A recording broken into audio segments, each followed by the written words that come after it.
नमस्कार साथियों, आज के वीडियो में हम वोटर हेल्पलाइन ऐप के बारे में जानकारी लेंगे। मैं प्रवीण समाधिया, प्रशिक्षक ई-दक्ष केंद्र शिवपुरी।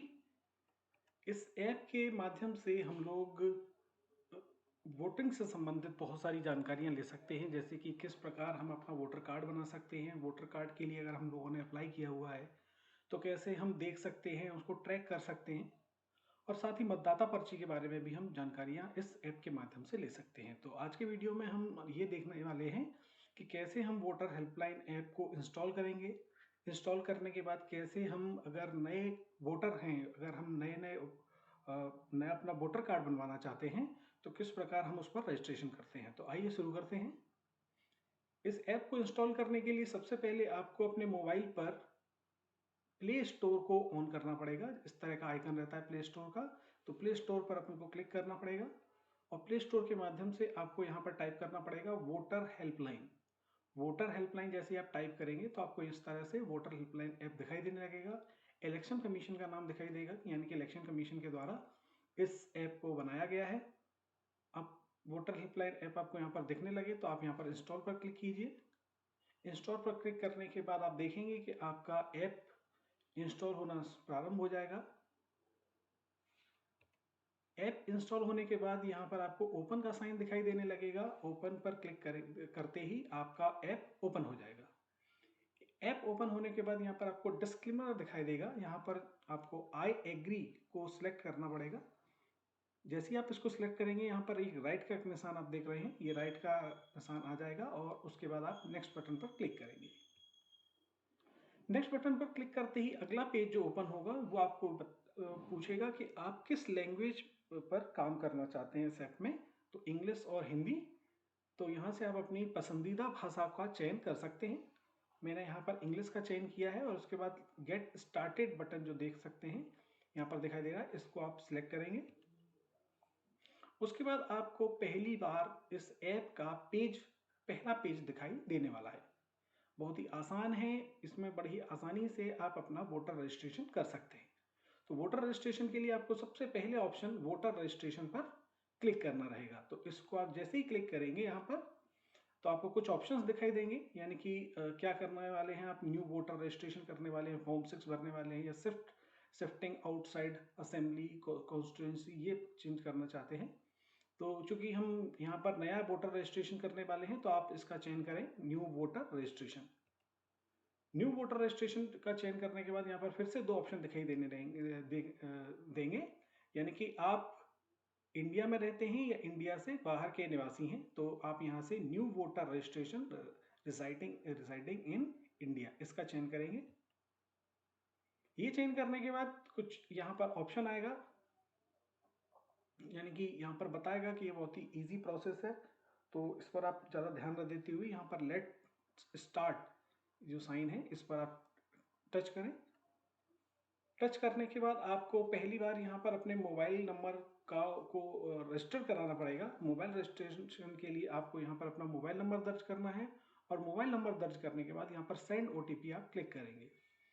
सेंड ओटीपी क्लिक करने के बाद आपके मोबाइल पर एक ओटीपी आएगा जो आपको यहाँ पर दर्ज करना रहेगा। ओटीपी दर्ज करने के बाद आप यहाँ पर वेरीफाई पर टच करें।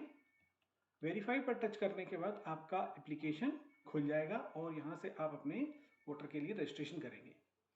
दो ऑप्शन आएंगे सबसे पहले, जिनमें से आपका ऑप्शन है yes I am applying for the first time, तो आप इसका चयन करें। उसके बाद नेक्स्ट बटन पर क्लिक करें। यहाँ पर अगला ऑप्शन आएगा, यहाँ से आपको इसको चयन करना है यस, यानी कि पहले ही ऑप्शन को आपको चयनित कर लेना है और चयनित करने के बाद आप यहाँ से नेक्स्ट बटन पर क्लिक करेंगे। अब फॉर्म का आपको पहला पेज यहाँ पर दिखाई देने वाला है। सर्वप्रथम आपको यहाँ से अपना स्टेट का चयन कर लेना है।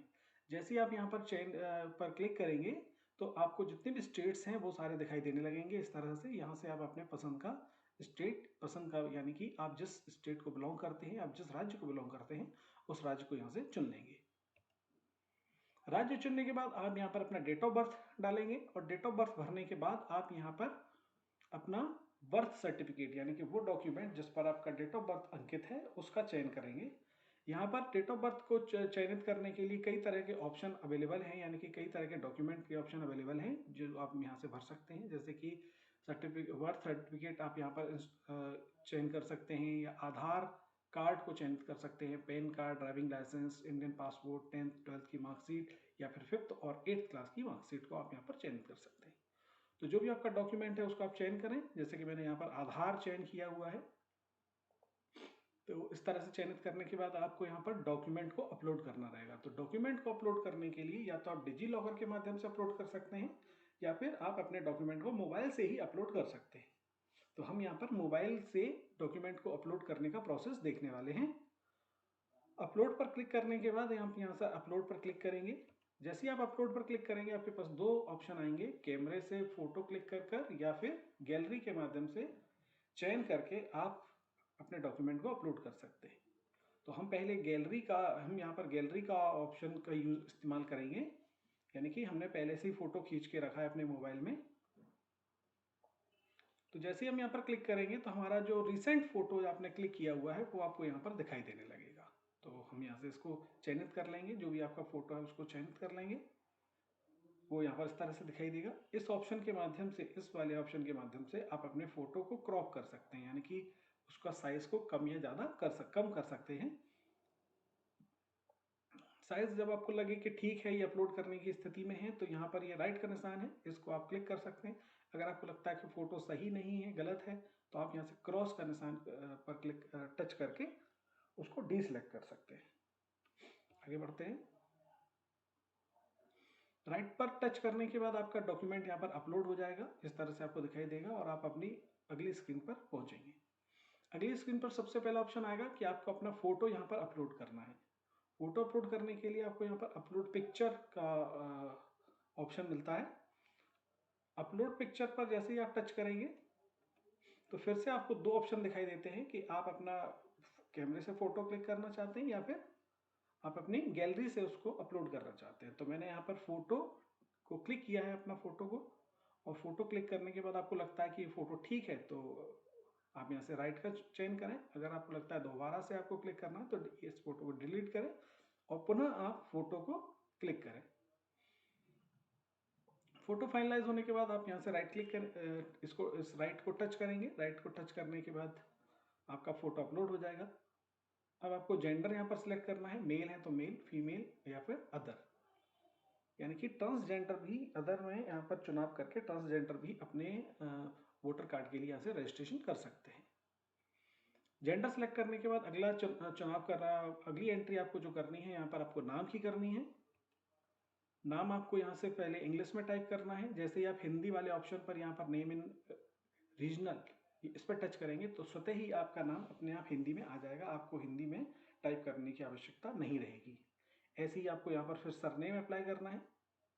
ये जानकारी स्टार लगा हुआ है, मतलब स्टार वो जानकारी आपको भरनी ही है जैसे कि नाम से संबंधित है। अगर आपको सरनेम लगता है कि नहीं आपको भरना है तो आप छोड़ सकते हैं, और आपको लगता है कि सरनेम भी आप लिखना चाहते हैं तो सरनेम भी आप लिख सकते हैं। यहाँ पर भी आपको ऑप्शन मिलेगा कि आप हिंदी में टाइप ना करें। जैसे ही आप यहाँ पर टच करेंगे हिंदी वाले एरिया पर तो ऑटोमेटिक आपका इंग्लिश में जो भी आपने टाइप किया उसके अकॉर्डिंग हिंदी में आ जाएगा। और अगर आपको लगता है कि किसी तरह से सॉफ्टवेयर ने उसको गलत टाइप किया है इंग्लिश से हिंदी, तो आप उसको मिटाकर हिंदी में आप अपनी मर्जी के अनुसार भी जानकारी दर्ज कर सकते हैं। मोबाइल नंबर आपने स्वतः पहले ही दर्ज किया था तो वो जानकारी आ जाएगी। आप चाहें तो अपना ईमेल एड्रेस यहाँ पर भर सकते हैं। उसके बाद आप अगली जानकारी जो है, अगर हमारे कुछ साथी ऐसे हैं जो फिजिकली डिसेबल्ड हैं, दिव्यांग हैं, तो दिव्यांगता से संबंधित जो भी जानकारियां हैं वो अपनी भर सकते हैं कि दिव्यांगता का प्रकार जो है वो उसका चयन कर सकते हैं। दिव्यांगता का चयन करने के बाद आपकी अगली जानकारी है कि आपको यहाँ पर अपने रिलेटिव की जानकारी भरनी पड़ेगी, यानी कि आप अपने माता पिता या अपने परिवार के किसी अन्य व्यक्ति की जानकारी या महिला की जानकारी यहाँ पर आप दर्ज कर सकते हैं। तो वो आपको यहाँ पर डिटेल भर देनी है। तो मैंने यहाँ पर अपने फादर का नाम लिखा हुआ है, और आप चाहें तो उनके इपिक नंबर जो कि उनका वोटर कार्ड है उसकी जानकारी भी लिख सकते हैं, अगर उनको पहले से ही मिल चुका है तो। और नहीं तो आप छोड़ भी सकते हैं इस जानकारी को, क्योंकि यहाँ पर स्टार नहीं लगा हुआ है। उसके बाद आपका रिलेशन का टाइप आपको फिल करना है, यानी कि जिनका भी आपने नाम भरा है वो आपके रिलेशन में क्या लगते हैं, तो वो आपको यहाँ पर चयन करना रहेगा। आगे बढ़ने पर आपको अपने एड्रेस से संबंधित, आपको अपने पत्राचार के जो आपका पता है उससे संबंधित जानकारी यहाँ पर भरनी रहेगी। ये जानकारी भरने के बाद अगला जो पेज आएगा वो जनरल डिक्लेरेशन का आएगा, यानी कि आप इसमें ये बताएंगे कि हाँ मेरा नाम प्रवीण समाधिया ही है और मैं इस जगह से, यानी कि पर्टिकुलर इस जिले से इस वोटर कार्ड के लिए अप्लाई कर रहा हूँ। इसका चयन करने के बाद और ये एंट्री करने के बाद आप यहाँ से डन पर जैसे ही टच करेंगे तो आपका रजिस्ट्रेशन होने का लास्ट स्टेप पर पहुंच जाएगा, जहां पर ये जानकारी आएगी कि आपने अपने जो पूरा फॉर्म अभी तक भरा हुआ है ऑनलाइन ऐप के माध्यम से, वो जानकारी आपको सारी की सारी यहाँ पर दिखाई देने लगेगी। अगर आपको लगता है कि जानकारी सही है तो आप कंफर्म पर क्लिक करेंगे, अन्यथा आप यहाँ से क्रॉस के निशान पर क्लिक करेंगे और यहाँ से जो साइन दिख रहे हैं रेड कलर का, बैक जाकर आप उस यथास्थित पेज पर पहुंचेंगे और उस पेज पर जाने के बाद अगर आपको लगता है कि ये जो जानकारियां हैं इनमें से कोई जानकारी गलत आपने भर दी है तो उसको आप फिर से उसमें सुधार कर सकते हैं, और सुधार करते करते वापस से आप इसी पेज पर आएंगे और जब आपको लगेगा कि ये जानकारी आपकी सही है तो आप यहाँ से कन्फर्म पर क्लिक कर देंगे। कन्फर्म पर क्लिक करने के बाद, चूंकि मैंने कन्फर्म नहीं किया था, मेरा वोटर कार्ड पहले से ही बना है, तो कन्फर्म पर क्लिक करने के बाद आपको आपका एक रजिस्ट्रेशन नंबर प्राप्त होगा, आपको एक नंबर प्राप्त होगा जिसको कि आप अपना सुरक्षित रख सकते हैं, और उस नंबर को सुरक्षित रखने के बाद आप उस नंबर की मदद से अपने वोटर कार्ड को ट्रैक कर सकते हैं कि आपका वोटर कार्ड की स्थिति क्या है, आपका वोटर कार्ड कितना बन गया, उसकी प्रोसेस क्या है। तो चलिए आगे हम ये देखते हैं कि हमारे वोटर कार्ड का स्थिति क्या है। अपने वोटर कार्ड की स्थिति जानने के लिए आप ऐप के प्रारंभ में आ जाएंगे, जैसा कि ऐप के शुरू में हमने देखा था। जैसे ही आपका ऐप शुरू करते हैं तो ये सबसे पहला पेज दिखाई देता है। इस पेज में आप देख पा रहे होंगे यहाँ पर ये 3 लाइनें बनी हुई हैं, यहाँ पर नीचे एक्सप्लोर लिखा हुआ है। इन 3 लाइनों पर जैसे ही आप टच करेंगे तो आपके सामने बहुत सारे ऑप्शंस आ जाएंगे सामने, और यहाँ पर ऑप्शंस में से आपको स्टेटस ऑफ एप्लीकेशन, यानी कि आपने जो अप्लाई किया हुआ है वोटर कार्ड के लिए उसका आप स्टेटस जानना चाहते हैं, तो स्टेटस ऑफ एप्लीकेशन को आप यहाँ से टच करें। टच करने के बाद जैसा कि मैंने बताया कि आपको सबमिट करने के बाद आपको एक रेफरेंस आईडी मिलेगी, उस रेफरेंस आईडी को आप यहाँ पर दर्ज करेंगे। दर्ज करने के बाद ट्रैक स्टेटस करेंगे। अगर आपको लगता है कि किसी भी तरह से आपके पास वो आईडी नहीं है और आप उसका चयन नहीं कर पाए, तो आप अप्लाइड फॉर्म पर जाकर भी आपने अपने उस मोबाइल फ़ोन से, अपने इस मोबाइल फ़ोन से जितने भी रजिस्ट्रेशन किए होंगे वो आपको यहाँ पर अप्लाइड फॉर्म्स में दिखाई देंगे। तो वहाँ से भी आप अपने रेफरेंस आईडी का चयन कर सकते हैं, वहाँ से भी आप अपनी रेफरेंस आईडी को देख सकते हैं।